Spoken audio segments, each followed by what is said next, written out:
Dozens of people are searching for a missing hiker in the gorge. 21-year-old Riley Zickel set out on an overnight hike by himself. Colorado County Sheriff's Office is searching for a missing hiker on the Olympic Peninsula. John and Trevor Higgins, the father and son, were last seen Friday. They disappeared while hunting near Bear Camp Road above Agnes. 21-year-old Riley Zickel, the senior at Lewis and Clark College, disappeared. An emotional plea from friends of a woman who is missing right now in the Skamania County wilderness.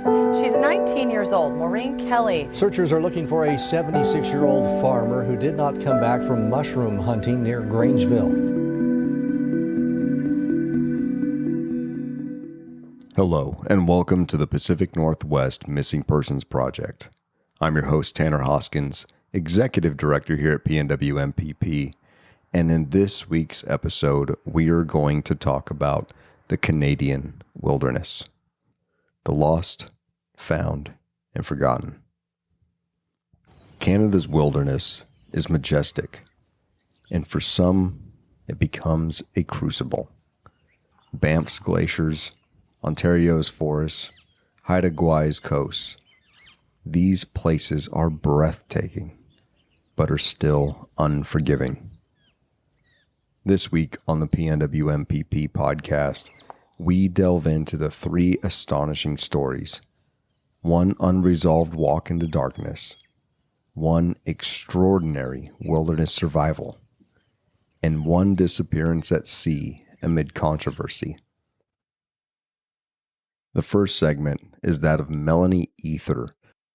On September 29th of 1996, 15-year-old Mélanie Ethier left a friend's house in Ontario, Canada. She intended to walk less than a kilometer home, but she never arrived. She worked at a daycare. She had dreams of becoming a teacher. She was bright, funny, and driven. That night, she'd spent time baking her grandmother's birthday cake. She was planning surprises. When Mélanie disappeared, the new Liskeard police and OPP launched an all-out response. Bloodhounds tracked her for blocks and then simply lost the scent. No footage from convenience stores. No witnesses saw her leave. Just nothing. Detectives Dwight Thibb and Bill Deverell were assigned full-time in 1997. They re-interviewed hundreds of locals. And then in April of 1999, another targeted search swept Dawson Point just east of town. In 2000, investigators even scoured a landfill. Each avenue turned up cold. The community responded with vigils, prayer services, yellow ribbon trees, and billboards. One near Latchford presented her face and implored the community for help. The OPP confirmed that no evidence suggested Mélanie left voluntarily. Investigators believe foul play was involved, even though no body and no suspect has ever been found. Over the years, several theories arose. One centered specifically on Dennis Lavelle, a family friend with a history of abuse. Another looked at known serial predators in the region, though no forensic links exist.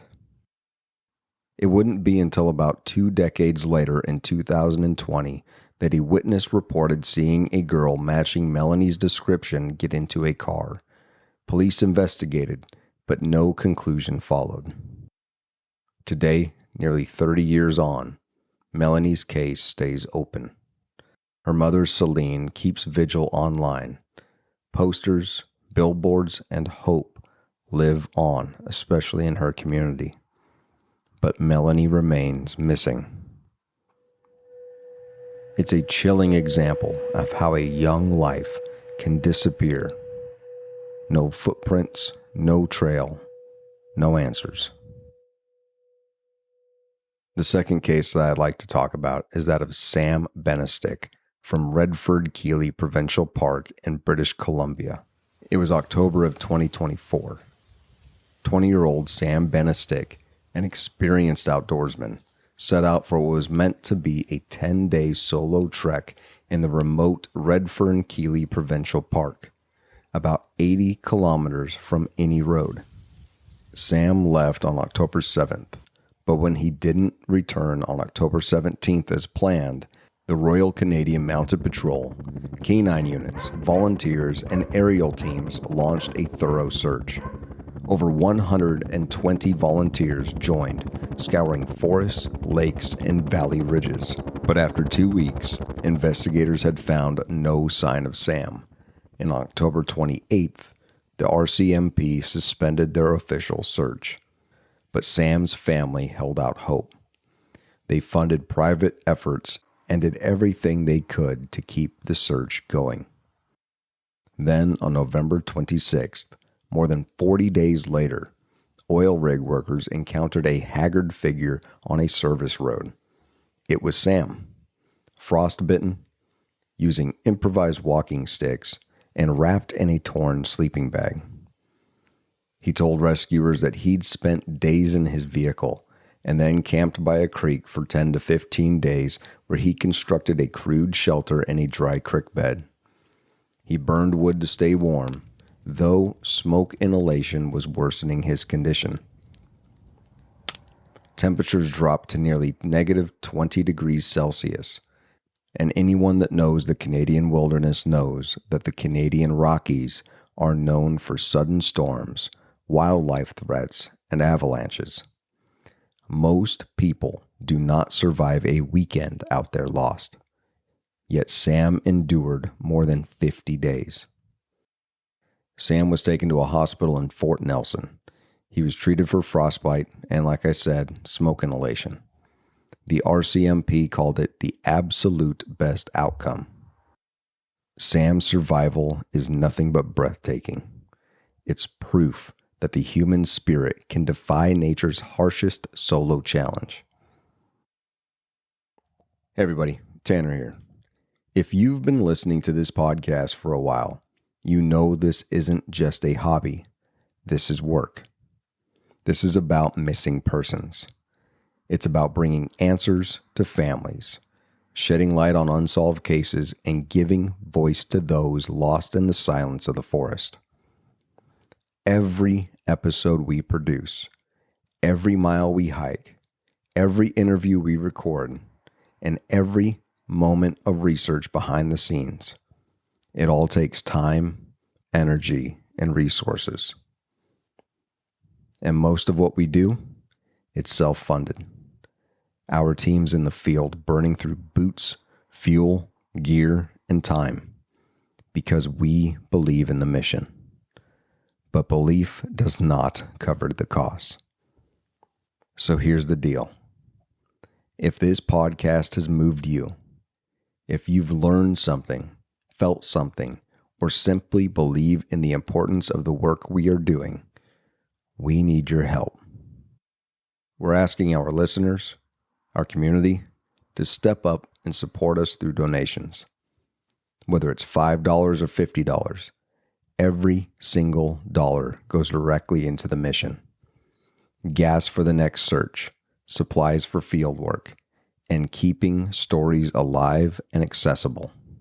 And most importantly, it helps keep us out there, boots on the ground, fighting for the missing and the forgotten. If you're ready to support us, head to pnwmpp.org. It takes less than a minute, but it makes a lasting impact. From the bottom of all of our hearts, thank you. The third story that I'd like to share this week is that of Grant Hadwin. This final story takes us to the coastal British Columbia and the controversial disappearance of forest engineer Grant Hadwin, the man who felled the Golden Spruce. In January of 1997, Hadwin had illegally cut down the ancient Golden Spruce. He sent letters explaining it as an environmental protest. His dramatic act sparked national outrage and condemnation. Facing charges and fearing violent retribution, Hadwin skipped bail. On February 11th in Prince Rupert, Grant launched on a kayak crossing the Hecate Strait, a notoriously violent and cold expanse. He attempted once, but turned back. Then, 2 days later, on February 13th, he tried again. The next day, he was seen 40 kilometers north of Rupert, and then his trail went cold. In June of 1997, kayaks and gear washed ashore on Mary Island. Pieces of Hadwin's kayak and his axe were above the high tide line. His belongings appeared to be mostly intact, but there was no body and no desolate wreckage. Some believed that Grant had drowned. Others believed that he staged his death and vanished into the wilderness. Locals point out that the axe's position above the tide's line suggests the craft might have been intentionally moved. And who's to say? At 47 years old, Hadwin was an expert outdoorsman. But could he survive off the grid indefinitely? Some believe that he did. His disappearance remains unsolved and open on RCMP and in Alaska State Troopers' files. It's hard to believe that a protest turned into a wilderness enigma, a disappearance into the silence that no one can explain. These three stories, each rooted in fact and investigation: Mélanie Ethier, a teenage girl's nightly walk that vanished into mystery; Sam Benastick, a miracle survival in subarctic wilderness; and Grant Hadwin, an environmental rebel lost at sea under strange circumstances. Together, they show how Canada's wild spaces can conceal, test, and transform lives, and sometimes, like any other wilderness, offer zero closure. If you have information about Mélanie Ethier, please contact the Ontario Provincial Police tip line. Thank you for listening to the PNW MPP podcast. Please become familiar with the missing person cases in the area that you plan to recreate in. You never know when you might locate something that brings answers or closure to a grieving family. Thank you.